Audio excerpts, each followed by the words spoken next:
Drama explain করব। ড্রামাটির নাম হচ্ছে মাই ডেমন। তো বেশি কথা না বলে শুরু করা যাক।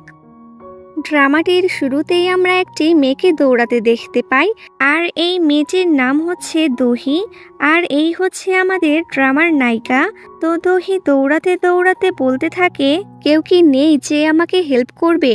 তখনই সামনে দেখে কেউ একজন আসছে, আর তাকে দেখে দহি ভাবে যে আসছে সে কি আমাকে হেল্প করতে আসছে নাকি আমাকে মারতে আসছে। এরপর সিনটা কাট হয়ে যায় আর 200 বছর আগে দেখায়, যেখানে গ্রামের সবাই চার্চে বসে ভগবানের কাছে প্রার্থনা করছে আর বলছে ডেমনদের হাত থেকে আমাদের বাঁচিয়ে রাখো। তখনই সেখানে কালো কাপড় পরা একটি লোক চলে আসে, আর এই লোকটি আর কেউ নয় বরং এই ড্রামার নায়ক, যার নাম হচ্ছে গুয়ন। আর সে একজন ডেমন, মানে নরকের শয়তান। আর তাকে দেখে সবাই ভয়েতে পালিয়ে যায়। এরপর সেখান থেকে বের হয়ে সে ওই জায়গাটিতে আগুন লাগিয়ে দিয়ে চলে আসে। এরপর ডেমনটি অর্থাৎ গুয়ন একজন ক্ষুধার্ত জেলের কাছে আসে, আর জেলেটির জালে মাছ না ওঠায় হতাশ হয়ে বসেছিল।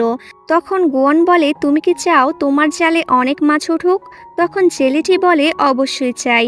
তখন গুয়ন বলে, তাহলে তোমাকে একটি ডিল সাইন করতে হবে, আর আজ থেকে 10 বছর পর্যন্ত তোমার জালে অনেক মাছ উঠবে আর তুমি ক্ষুধার্ত থাকবে না, কিন্তু 10 বছর পর তোমার